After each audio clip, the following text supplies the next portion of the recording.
Supreme court को आला भी कह रहा है और यह भी कह रहा है कि सुप्रीम कोर्ट गलती भी कर सकती है। सुप्रीम है मगर इनफेलेबल नहीं है।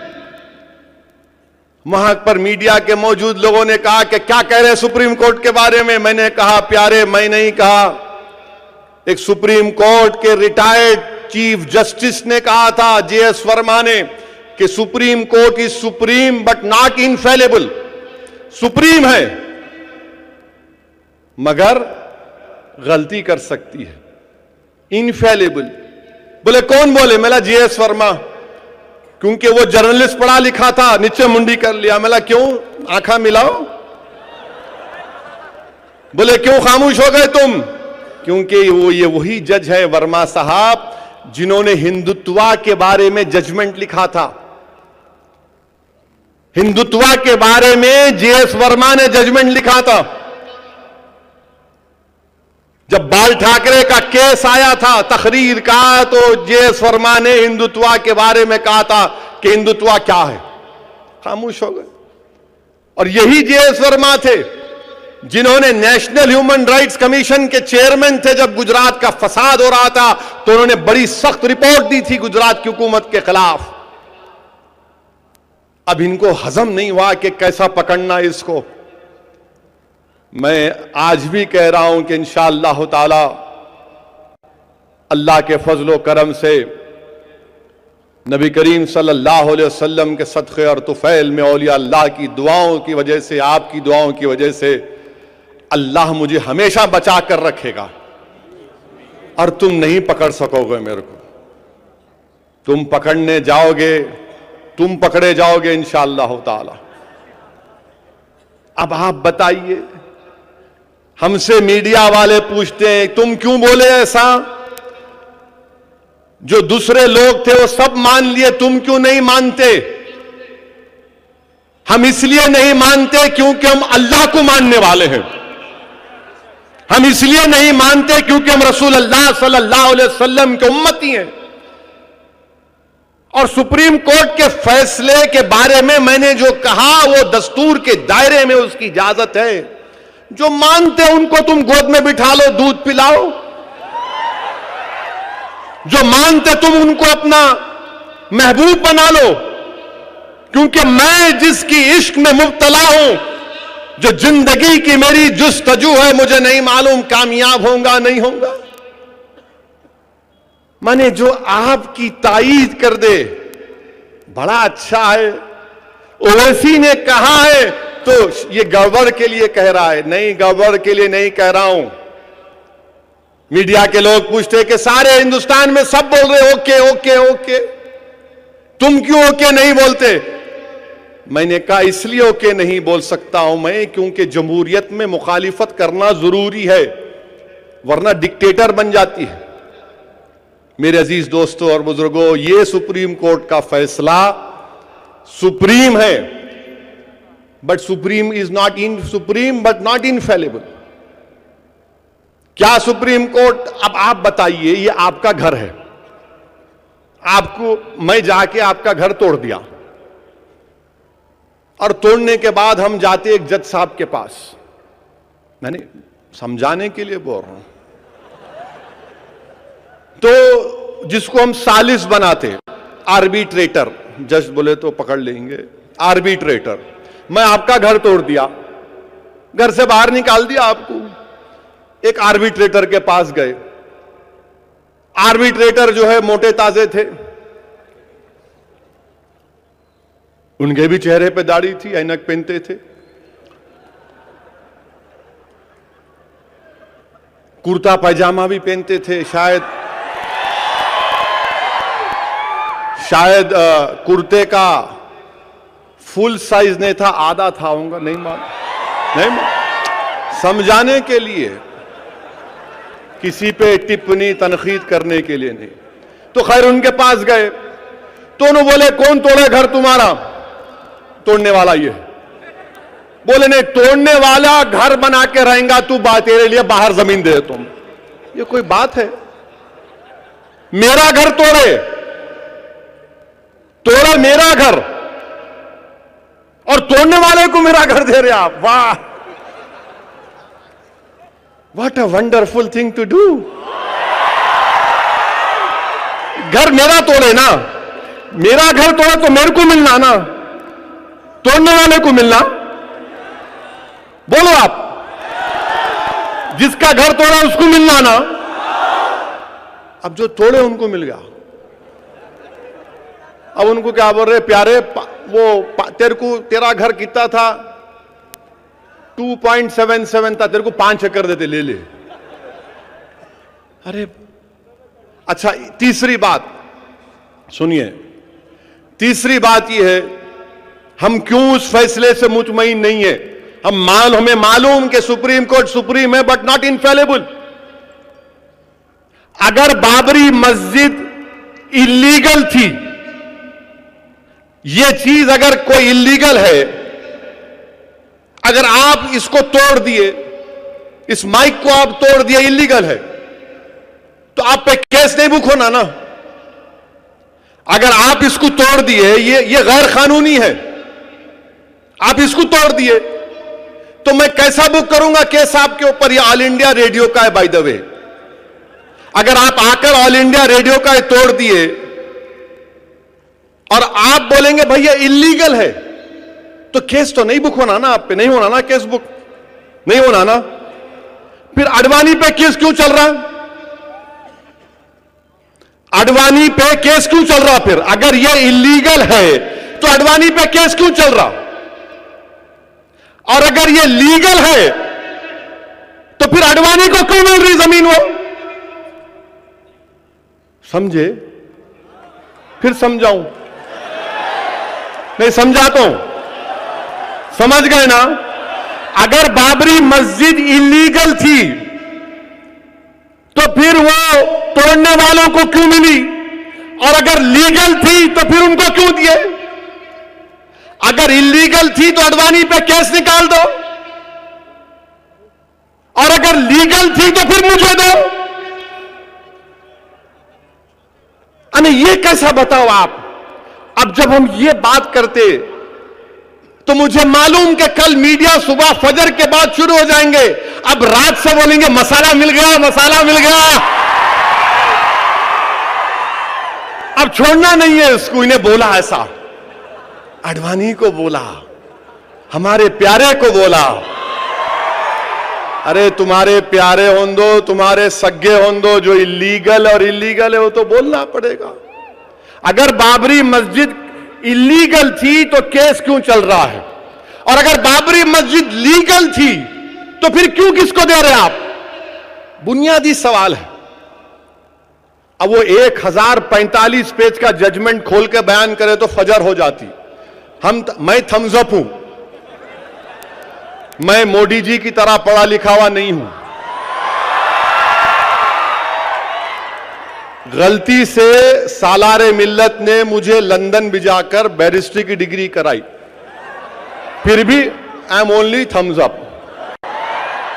मोदी जी के पास बड़ा इल्म है, बड़े काबिल है, मैं मानता हूं। मेरा एक ही सवाल है, आपको तकलीफ क्यों हो रही? मैं पूछा तो आपको तकलीफ क्यों हो रही मेरे भाई?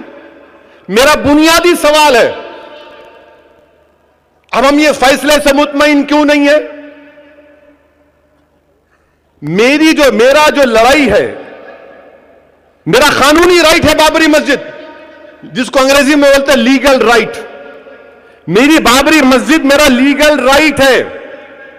मैं जमीन के लिए नहीं लड़ रहा हूं, मैं मस्जिद के लिए लड़ रहा हूं।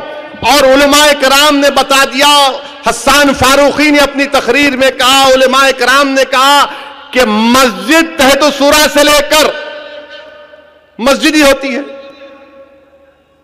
और मस्जिद जब क़यामत आएगी तो अल्लाह सुब्हाना व तआला मस्जिदों दुनिया की मसाजिद को उठाकर जन्नत में रखेगा। उलमा है, पूछ लो आप। सब चीज तबाह हो जाएगी जब सूर फूंका जाएगा सिवाय मस्जिदों के। मस्जिद अल्लाह की है।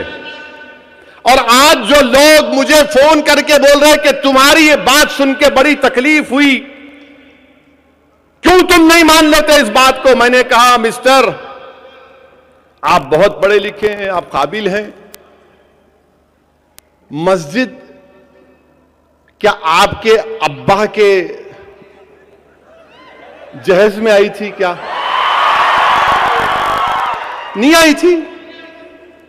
मस्जिद अल्लाह की है, अल्लाह की रहेगी। नहीं, क्या होता, क्या होता, क्या नहीं होता? अगर ये आर्ग्यूमेंट को मान लेंगे तो फिर मस्जिद अक्सा भी छोड़ दो, मस्जिद अक्सा भी छोड़ दो ना भाई। 70 साल से लड़ रहे हैं मस्जिद अक्सा के लिए, छोड़ दो बोलो। और याद रखो, आप 5 एकड़ दिए, मैं बड़ी इज्जत से कह रहा हूं, मुसलमान हिंदुस्तान में गरीब है, दलितों के बाद सबसे ज्यादा हमारी कम आमदनी है। मुल्क में एक आम हिंदुस्तानी 10,000 रुपए महीने को कमाता, तो हम लोग 8-9 हजार भी नहीं कमाते।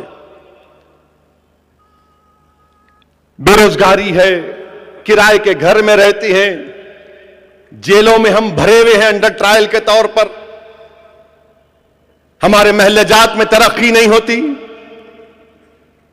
स्कूल नहीं खोले जाते, पुलिस स्टेशन खोले जाते, अस्पताल नहीं खोले जाते, जुए और शराब खाने खोले जाते। इन तमाम के बावजूद भी अगर मैं हिंदुस्तान का सबसे गरीब इलाका है सीमांचल के पास सीमांचल में चला जाऊं और किशनगंज से अरारिया तक मैं सीमांचल की आवाम से भीख मांगूं कि मेरी झोली पैसों से भर दो, मुझे उत्तर प्रदेश में 5 एकड़ जमीन खरीद कर अल्लाह की मस्जिद बनाना है, तो खुदा की कसम 48 घंटे में उतने पैसे जमा हो जाएंगे। हमारी लड़ाई जमीन की नहीं थी, हमारी तौहीन की जा रही है जमीन देकर। हमारी लड़ाई मस्जिद की थी, लीगल राइट की थी।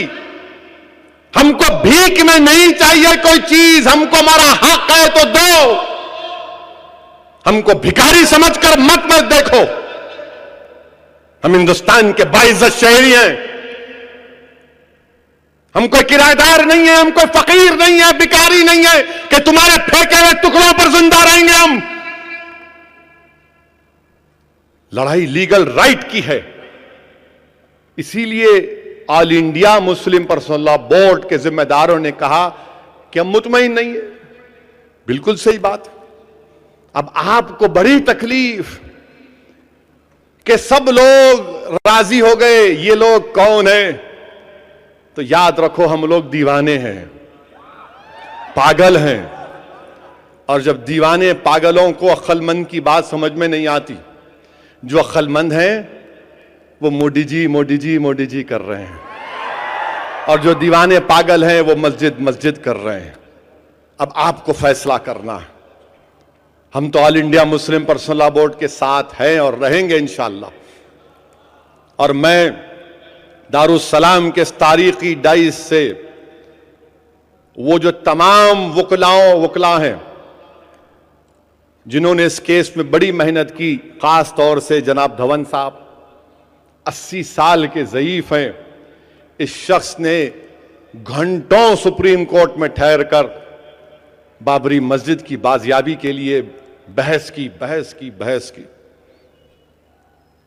नाफडे साहब हैं, मोहतरमा मीनाक्षी साहिबा हैं, सैयद शकील साहब हैं, एमआर शमशाद साहब हैं,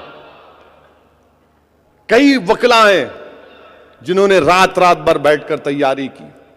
और ये बड़ी नाइंसाफी होगी अगर मैं ज़फ़रयाब जिलानी साहब का नाम ना लूं। मैंने अपनी आंखों से देखा कि ज़फ़रयाब जिलानी साहब रात में 10 बजे जो खाना खाने के बाद जो केस की स्टडी करते थे, फजर तक मैंने देखा। जब उठ के देखता था तो पढ़ रहे हैं। मैंने कहा जिलानी साहब, बोले नहीं तैयारी में लग गया था। मेरे भाई, अल्लाह इन लोगों को सलामत रखे। हमारे पास अल्फाज नहीं है कि हम धवन साहब का कैसा शुक्रिया अदा करें। मेरे अजीज दोस्तों और बुजुर्गों, इस पुराशूब दौर में धवन साहब का एक केस लेना और उसको लड़ना, यह खुद बहुत बड़ी बात है। कपिल सिब्बल साहब ने भी खिदमत अंजाम दी, मगर कांग्रेस पार्टी ने उनको रोक दिया। धवन साहब पे केस लड़े, हम उनके शुक्रगुजार हैं, उन तमाम वकीलाओं के, all India Muslim personal law board के जिम्मेदारों का शुक्रिया अदा करते। और सही कहा यहां पर किसी ने कि सुप्रीम कोर्ट का सुप्रीम फैसला है, आखिरी कोर्ट है, मानना पड़ेगा। मगर कम से कम कोई हम पर इल्जाम तो नहीं लगा सकता कि हमने उस जमीन किसी को दे दी, किसी के हवाले कर दी कि बना लो तुम। क्यों लड़ना है मस्जिद के लिए? क्योंकि आज भी बीजेपी आरएसएस के पास ऐसे कई मसाजिद की लिस्ट है जो वो चाहते हैं कि उसको तब्दील किया जाए। मोहन भगवत का बयान आया, झूठ पर मुबन्नी है।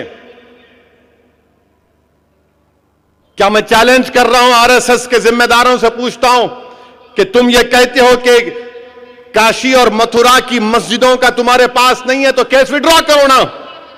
चलो काशी का केस विड्रॉ करो, मथुरा का केस विड्रॉ करो। मेरे भाई, आज सुप्रीम कोर्ट ने अपने जजमेंट में 1991 रिलीजियस एक्ट का जिक्र किया।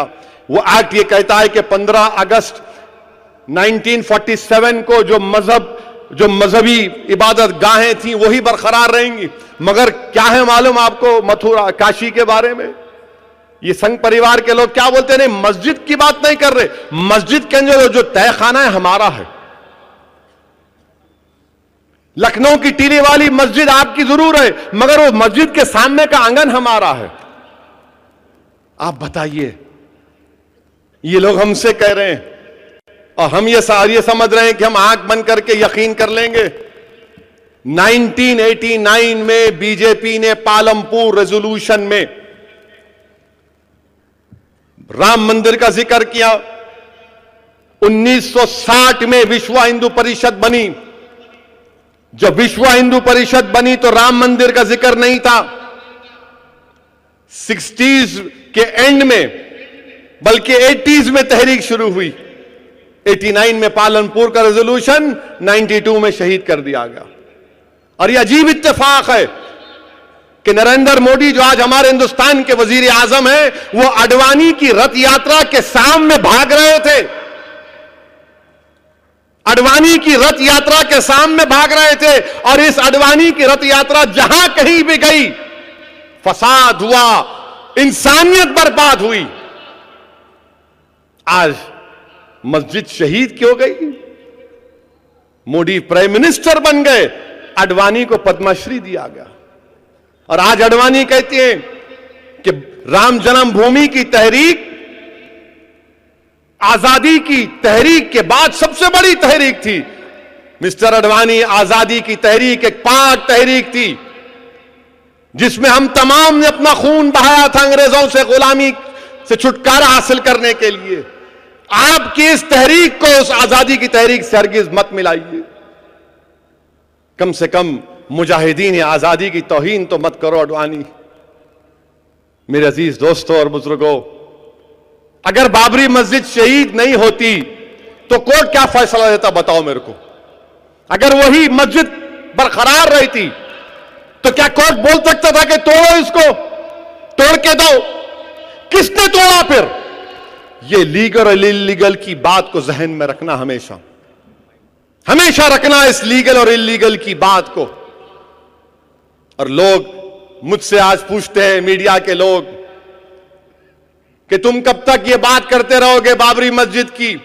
तो मैं आज कह रहा हूं, तुमसे पहले भी कहा था, मुझे नहीं मालूम कि आप क्या करेंगे, मगर मैं अब इनफरादी तौर पर कह रहा हूं, मैं अपनी जमात की तरफ से कह रहा हूं कि हम जब इस दुनिया से चले जाएंगे तो अपनी औलाद को सिखा कर जाएंगे, नसीहत करके जाएंगे और वसीयत करके जाएंगे। उनसे कहेंगे कि देखो बेटा, देखो बेटी, जब तुम भी इस दुनिया से जाओगे तो यह वसीयत करना। और क्या है कि 6 दिसंबर 1992 को संघ परिवार ने बाबरी मस्जिद की शहादत की, डिमोलिश किया। इसको बताते रहना, जब तक दुनिया रहेगी सुनो संघ परिवार, हम हिंदुस्तान में बाबरी मस्जिद की शहादत का जिक्र करते रहेंगे, दुनिया को बताएंगे कि तुमने जाकर सुप्रीम कोर्ट से वादा किया था कि मस्जिद की एक ईंट को हाथ नहीं लगाया जाएगा। तुम्हारे लोगों ने मस्जिद को शहीद किया और हमारी मस्जिद जो 550 साल से वहां पर थी, जहां पर हमने हय्या अलल सलाह और हय्या अलल फलाह की सदाएं दी, तुमने मस्जिद को शहीद किया और मोमेंटो के तौर पर तुमने ईंट को उठाकर लेकर गए। हम अपने बच्चों को सिखाकर जाएंगे इस दुनिया से, अगर हमारी सिस्कियां बाकी रहेंगी तो हम कलमा भी पढ़ेंगे और कहेंगे बाबरी मस्जिद की शहादत को याद रखो। इसलिए कहेंगे ठहरो, इसलिए कहेंगे कि मस्जिद के लिए नहीं बल्कि इंसाफ के लिए, इंसाफ के लिए, रूल ऑफ लॉ के लिए, कानून की बारहतरी के लिए। नहीं, क्यों नहीं बोलते आप? क्यों बोल रहे? भूल जाओ, महात्मा गांधी के कत्ल को ही भूल जाएं, दिल्ली के सड़कों पर सिखों का कत्लेआम हुआ भूल जाएं, नल्ली के मैसेकर को भूल जाएं। क्या कहा महात्मा गांधी के परपोते तुषार गांधी ने आज? महात्मा गांधी के परपोते तुषार गांधी साहब ने कहा कि अगर आज के दौर में महात्मा गांधी के कत्ल का मुकदमा चलता तो कोर्ट उसको कातिल भी करार देता और उसको देशभक्त भी कहता। ये तुषार गांधी ने कहा, जिसके परदादा को नाथूराम गोडसे ने गोली मारकर कत्ल किया था, उनका पड़पोता, बापू का पड़पोता कह रहा है कि अगर आज केस चलता नाथूराम गोडसे के ऊपर तो उसको मर्डरर भी करार दिया जाता और उसको देशभक्त भी करार दिया जाता। ये बापू के पड़पोते बोल रहे हैं। मेरे अजीज दोस्तों और बुजुर्गों, याद रखो, बाबरी मस्जिद तुमको तमाम सेक्युलर पार्टियों ने धोखा दिया। क्या बोलती है कांग्रेस आज? सुनो कांग्रेस वालों ने क्या कहा। मैं क्यों कांग्रेस की मुखालिफत करता हूं और क्यों चाहता हूं वो कमजोर हो जाए, क्यों उनसे मुकाबला करके हराता हूं सियासी तौर पर? इसलिए कि यही कांग्रेस के जमाने में, जिसको आज सुप्रीम कोर्ट ने अपने फैसले में कहा कि रात के अंधेरे में चोरों की तरह मूर्तियां रखी गई थी, सुप्रीम कोर्ट ने उसको गलत करार दिया, आज जजमेंट में है। सुप्रीम कोर्ट ने कहा कि मस्जिद को शहीद करना क्रिमिनल एक्ट है। कौन था जब? कांग्रेस का चीफ मिनिस्टर जीबी पंत। जब ताले खोले गए कौन था? राजीव गांधी। जब मस्जिद शहीद हुई कौन था प्राइम मिनिस्टर? नरसिम्हा राव। क्या नरसिम्हा राव ने व्हाइट पेपर जारी करके नहीं कहा था कि वो मस्जिद बनाएंगे? आज कांग्रेस पार्टी का बयान उल्टा आता है और ये सेकुलर पार्टियां क्या बोल रही हैं? समाजवादी, बीएसपी, एनसीपी, सन्नाटा है, रेडियो साइलेंस है। अब ये लोग क्या करेंगे? ट्रस्ट बनाएंगे, मंदिर का काम शुरू करेंगे और मीडिया के लोग हस्बे रिवायत 24 घंटे देखो ऐसा हो रहा, मोदी जी कर दिए, ये कर दिए, देखो अब वो कर। अरे मीडिया के मेरे दोस्तों, तुम्हारी नौकरियां चले जा रही ना बच्चों की, वो भी तो ख्याल करो। ये जितने कैमरामैन खड़े हुए हैं मेरी बात से मुत्तफिक होंगे। डर है इनको कि जनवरी आई तो नौकरी चले जाएंगी। मेरे अजीज दोस्तों और बुजुर्गों, ये इन शॉर्ट ये चीज की वजह से मुस्लिम पर्सनल लॉ बोर्ड ने कहा कि हम इस फैसले से मुतमईन नहीं है। सुप्रीम कोर्ट आखिरी कोर्ट है। Supreme court is supreme but not infallible. Supreme जरूर है, हम सुप्रीम कोर्ट का पासो लिहाज करते हैं और करते रहेंगे इंशाअल्लाह ताला अदलिया का। हम क्यों बोल रहे हैं बात? जब राजीव गांधी के जमाने में ताले खोले गए तो जस्टिस पांडे जो जज थे, उन्होंने ताले खोलने का ऑर्डर क्यों दिए मालूम आपको? मालूम?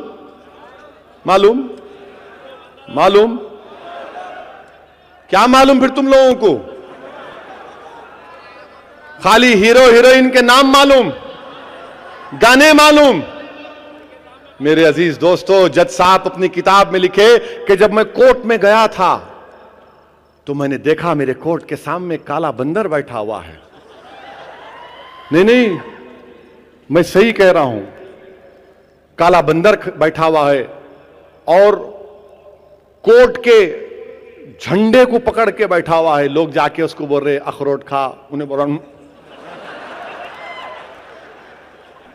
बादाम खा, नो। केला खा, नो। अच्छा, जब बंदर को खिलाते ना तो जो बंदरों के स्पेशलिस्ट है वो बोलते कि जब आप उनको खिलाते तो बंदर इंसान को कमतर समझता, इसलिए बोलता ले ला। ये लोग जाके खिला रहे थे, नहीं तो जज साहब ऑर्डर दिए, वही बंदर उनके घर में आंगन में उनके बैठा हुआ है। तो जज साहब बोल रहे, मैं उसको देख के झुक के हाथ जोड़ के बोला प्रभु की कृपा हो गई। नहीं, अपनी किताब में लिखे, वो अपनी किताब में लिख रहे हैं पांडे साहब। ये इंसाफ है क्या? बंदर को देखकर समझ रहे हैं कि खुदा की तरफ से इशारा मिल गया? अगर कल रात में, आज रात में जाकर सो जाऊंगा और सुबह में उठने से पहले मेरे ख्वाब में मुझे अगर हरे हरे कबूतर दिखाई देंगे तो मैं समझ जाऊं कि मैं कुछ हो जाऊंगा सुबह तक। ये हुआ मेरे भाई। ये नौजवानों, तुमको समझना है जो बाबरी मस्जिद की शहादत के बाद पैदा हुए। नौजवानों, तुमको बताने के लिए कह रहा हूं, मैंने अपनी जवानी में बाबरी मस्जिद की शहादत देखी, मगर अफसोस मुझे यह है कि ये जो बच्चे जो शहादत नहीं देखे, आज इनकी भी मेमोरीज खराब हो रही हैं, इनकी भी मेमोरीज खराब हो रही हैं। मेरे अजीज दोस्तों और बुजुर्गों, अब हमको क्या करना है? सुप्रीम कोर्ट का फैसला फाइनल है, क्या करेंगे?